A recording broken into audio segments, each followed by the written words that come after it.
youngest Celtic ever to get 10,000 points? It's kind of hard to process in the moment. It's a huge accomplishment. Extremely blessed to be a part of such a great franchise. And I've just been fortunate to be on some really good teams, have some really, really good coaches, and I obviously have some great teammates that have, helped contribute to, 10,000 points along the way. Jayson, has it gone by fast? Does it feel like, the last 6 years has sort of just whipped by you while obviously, the goal remains to win the championship, but just about the last 6 years, like how does it feel to reach this milestone, at such a young age?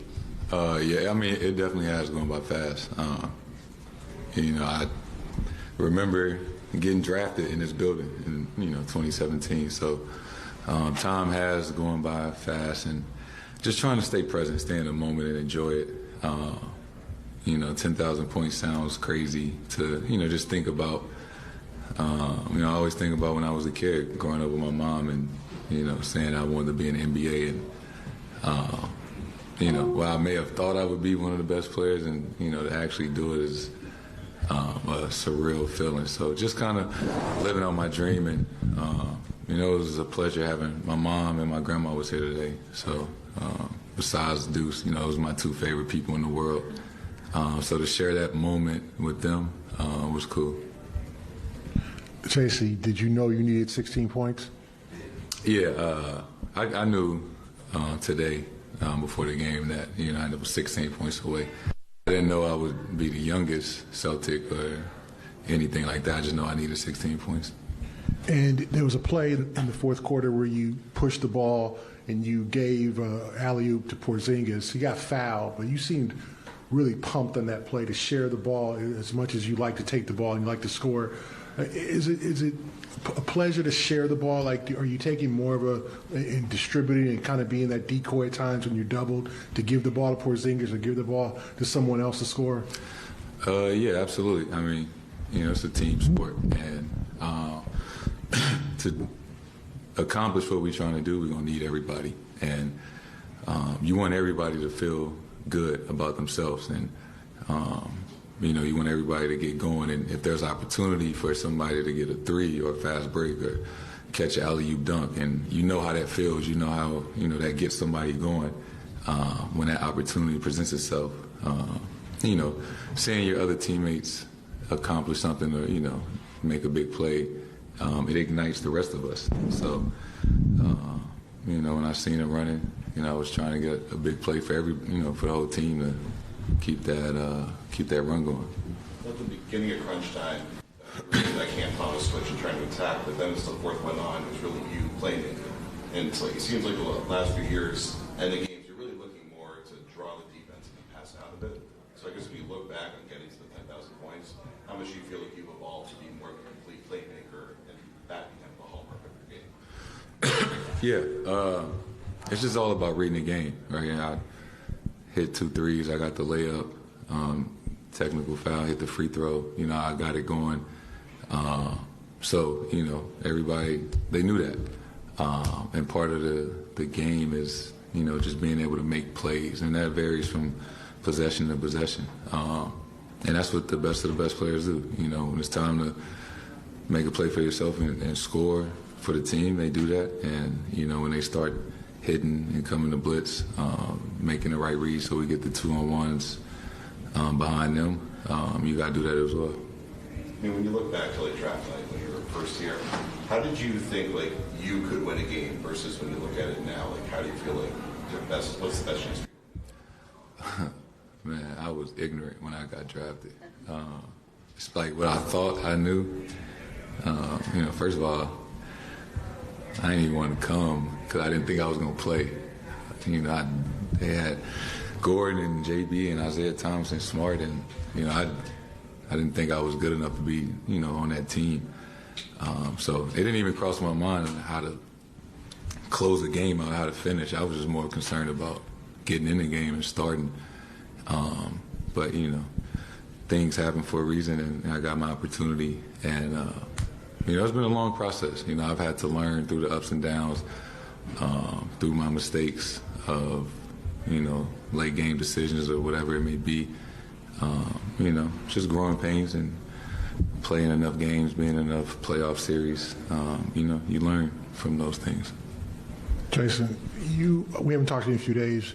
You talked to made an appearance at Publix with the mayor, and a bunch of public school, kids.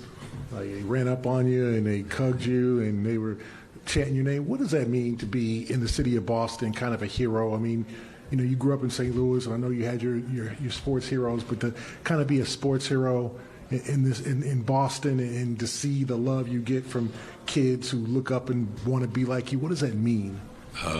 It means a lot.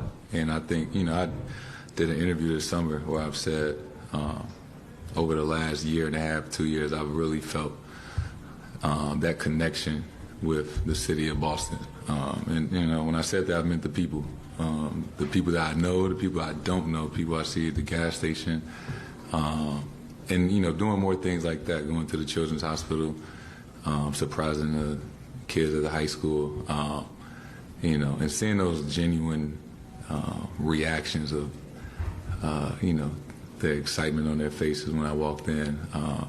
That brought me joy. I was happy to be there, and I understand the value in that. Going there to speak to them, and that's something that they might remember forever. So doing more things like that, and enjoying my time here and appreciating the people in the city of Boston. Because it's a great place. When you say that it's changed a little bit over the last year and a half or so, how have you sort of felt that change? I think what feels different, I guess. I think just feeling like I am a part of it. I would say my first couple of years. It's just it's a weird transition. You get drafted, right? They pick you to come here. It's different. Like I picked what high school I wanted to go to. I wanted to go to Duke. So I've always kind of been a St. Louis kid. That's where I grew up, and that's just where I felt comfortable. So being 19,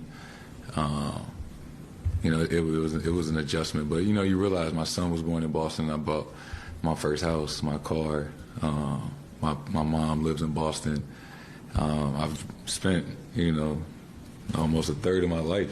So you really start to think about all those things and the relationships that I've built in the organization and people outside, just in the city. You really start to feel like you're a part of something.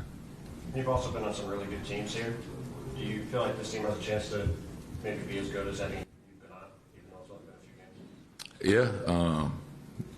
Yeah, talent-wise, obviously, we have depth and extremely talented from top to bottom. But I think what's special about this group is, we got some really good guys, and we got some guys that really just compete. Like guys want to win, guys want to guard, full court press. Making the extra effort. You got a guy like Al sprinting back in transition and getting that steal in front of our bench, that might not show up on the highlight tape, but,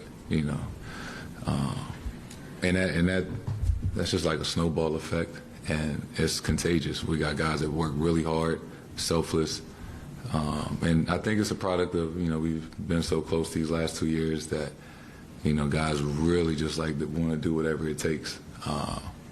And, it's shown, it's only been 5 games, but it's been special to see. Thank you, Jayson.